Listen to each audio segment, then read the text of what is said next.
família Doradidae, Calyptodoras baensis, esse descoberto em 1990, também grupo irmão dos demais Doradidae. Vertemeia ocorre também no litoral e também então, um grupo irmão de todo mundo, né? Eu estou insistindo nessa questão do grupo irmão de todo mundo, porque, não sei, de modo geral, assim, eu nunca ouvi, assim, não vou falar que não existe porque a gente não consegue ler tudo, né? Mas realmente eu nunca reparei, assim, nesses discursos para a conservação de áreas, o argumento da linhagem, né? A gente ouve muito o argumento da biodiversidade, o argumento do endemismo, né? E como se fossem variáveis de valoração dessas áreas, né? Como a taxa de endemismo, principalmente, é muito citada. Mas eu nunca vi, realmente nunca vi, um argumento no sentido de, não, essa área é importante porque tem um relito, né? Porque ali abriga uma linhagem que é irmã de muitas outras, né? Que essas linhagens são equivalentes a grupos imensos, com histórias evolutivas, histórias ecológicas próprias. Então, eu acho que eu queria dar esse recado aí, né? Acho que vale a pena pensar nisso, em grupos que são poucas espécies, irmãos de grupos inteiros. E parece que aqui na América do Sul, no leste da América do Sul, aconteceu alguma coisa que isolou diversas linhagens do resto da região neotropical, né? O caso do Trichogênis, aquele que eu falei primeiro, recentemente foi descoberto aqui no Espírito Santo, inclusive o holótipo está aqui no Melo Leitão.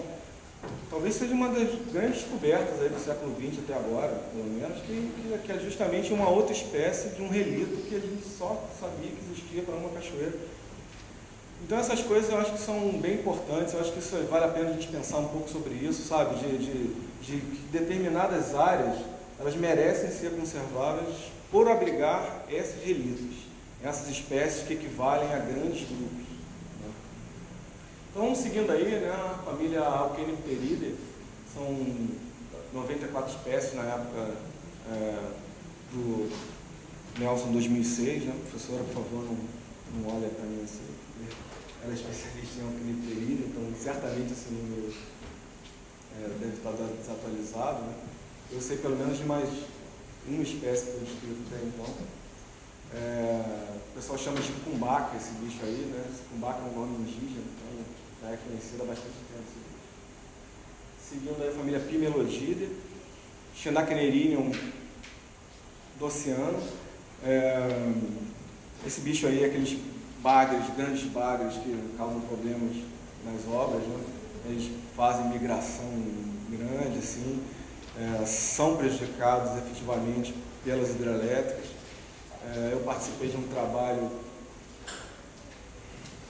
que o objetivo era verificar a presença de integrantes dessa família a montante de barramentos, e foi para mim um trabalho assim, bem interessante, porque eu quis realmente saber essa questão, se realmente esses animais conseguiriam sobreviver acima dos barramentos.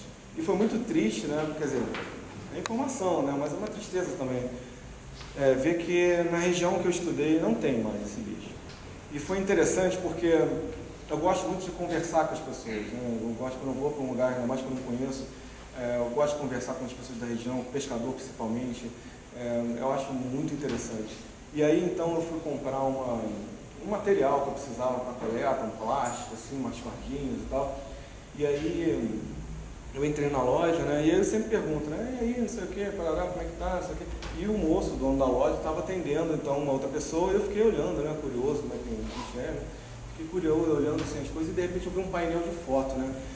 E nesse painel de foto, eu olhei assim, olhei pro vendedor, olhei pro cara, tinha o mesmo cara com o mesmo bigode, com aquele shortinho, década de 80 do Zico, com um bagre gigantesco, assim. Eu falei, putz, aqui tinha o bagre.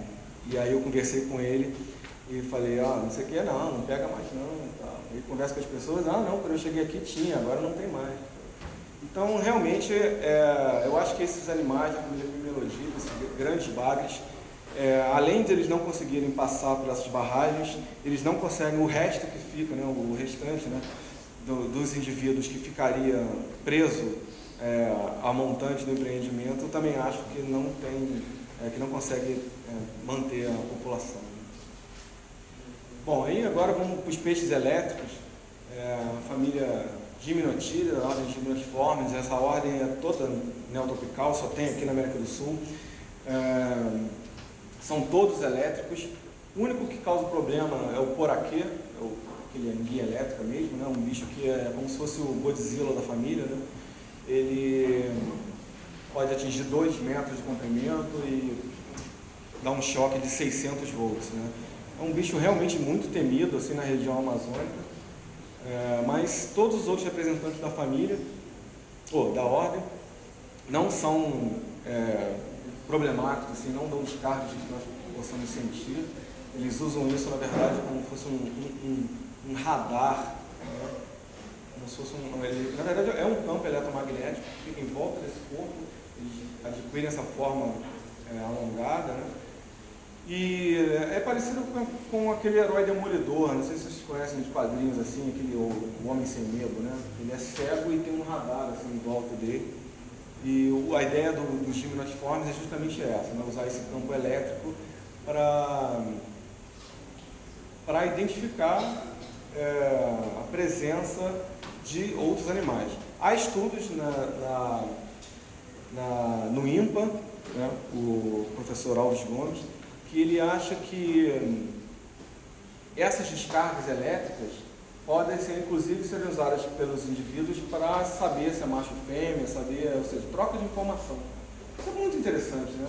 A gente acha que a comunicação é feita verbalmente, né, visualmente. Aqui a gente tem uma comunicação que pode ser elétrica. Eu acho que isso aí é uma coisa extraordinária. Então, todos os representantes dão um choque mais ou menos de uma pilha, assim. E o único realmente problemático é o poraquê. Ele não tem a ver com o tamanho, porque essa espécie pode chegar a 1 metro de comprimento. E o poraquê tem 2 metros, né? Então, na verdade, não é o tamanho da espécie, é a qualidade do órgão eletrogênico. Outro Gymnotiforme presente aqui nas matas do leste são Brachiopomus tamiorenses. Bicho bem interessante, bonitinho pra caramba. Também não tem esse negócio de choque, não.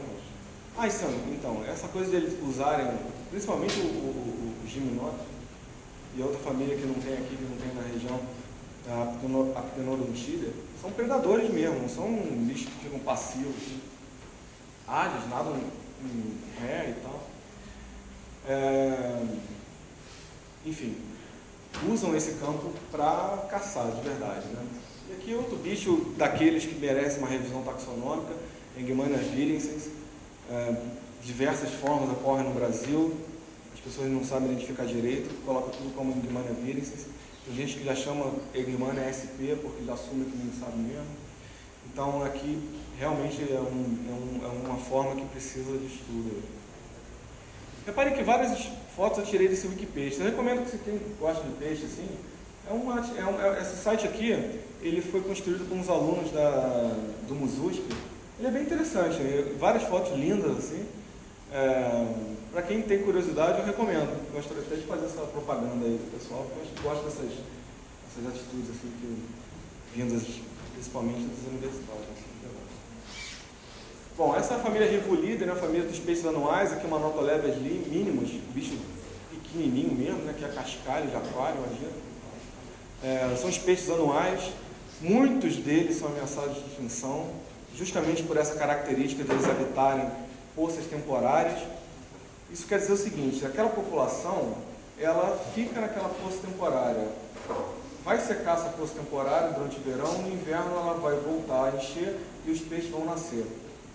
Se nesse lugar, dessa poça temporária, houver uma casa, acabou a população.